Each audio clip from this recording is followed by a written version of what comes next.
శ్రీ గురుభ్యో నమః. సత్యమిదే ఛానల్కి స్వాగతం. మన హిందూ ధర్మంలో శక్తికి మారు పేరు దుర్గాదేవి.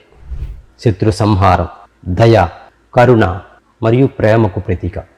స్త్రీలు తమ జీవితంలో సుఖ సంతోషాలతో జీవించాలి అంటే శ్రీ దుర్గా అమ్మవారి నుంచి ఈ 5 ముఖ్యమైన విషయాలను ప్రతి స్త్రీమూర్తి కూడా తెలుసుకోవాలి.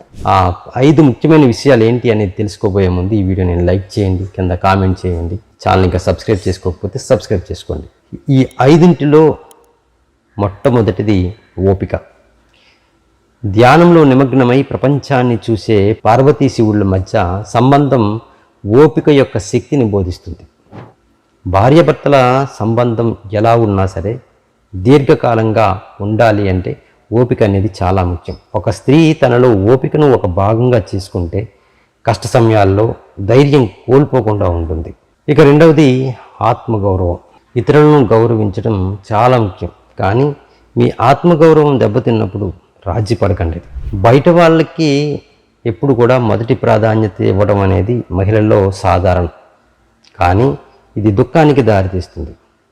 ఆత్మగౌరవంతో జీవించే వారిని బలహీనంగా భావిస్తారు, కానీ గౌరవాన్ని కాపాడుకోండి. ఎవరైనా మిమ్మల్ని బాధ పెట్టడానికి ప్రయత్నిస్తే వారిని ఎదుర్కోండి. ఇక మూడవది నిర్భయత్వం. దుర్గాదేవి మనకు నిర్భయంగా ఉండమని బోధిస్తుంటుంది. ఎటువంటి పరిస్థితుల్లోనూ భయాన్ని మనసులోకి రాకుండా ఎదుర్కోండి. భర్త, పిల్లలు, బంధువులు లేదా ఎవరైనా మిమ్మల్ని కించపరిచే ప్రవర్తనను సహించొద్దు. అది ఎవరైనా సరే మీరు ఒక శక్తివంతమైన స్త్రీ అని గుర్తుంచుకోండి. ఇక నాలుగవది దయ మరియు ఆప్యాయత. దుర్గాదేవి కేవలం శక్తి స్వరూపం మాత్రమే కాదు, దయ, ఆప్యాయతకు కూడా ప్రతీక. ఈ 2 భావాలు స్త్రీలకు బలాలు. పురుషులు ఈ భావోద్వేగాల్ని అనుభవించలేరు. దుర్గాదేవి శత్రు సంహారం చేసినప్పుడు కూడా ఆమె హృదయంలో ప్రేమే ఉండేది. స్త్రీలు ఎల్లప్పుడూ కూడా ప్రేమను వ్యక్తపరుస్తూ ఉండాలి. ఇక 5వది ధైర్యం. దుర్గాదేవి అనేక మంది రాక్షసులతో పోరాడి వారిని ఓడించింది.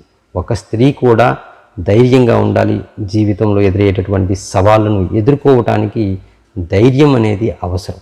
దుర్గాదేవి యొక్క అవతారం అనేది మహిషాసురుని వధే కాదు, దుర్గామాత ప్రతి స్త్రీమూర్తికి కూడా ఆదర్శప్రాయురాలు. ఆమె నుండి నేర్చుకోవడం ద్వారా స్త్రీలు తమ జీవితంలో సుఖ సంతోషాలతో జీవించగలరు. చూశారు కదండి, ఈ దుర్గామాత నుంచి ప్రతి స్త్రీమూర్తి కూడా తెలుసుకోవాల్సినటువంటి 5 ముఖ్యమైనటువంటి విషయాలు. వీడియో మీకు ఎలా అనిపించింది కింద కామెంట్ చేయండి. ఇటువంటి వీడియోస్ కోసం ఈ ఛానల్ ఫాలో అవ్వడం మాత్రం మర్చిపోకండి. మరొక వీడియోతో మళ్ళీ కలుద్దాం.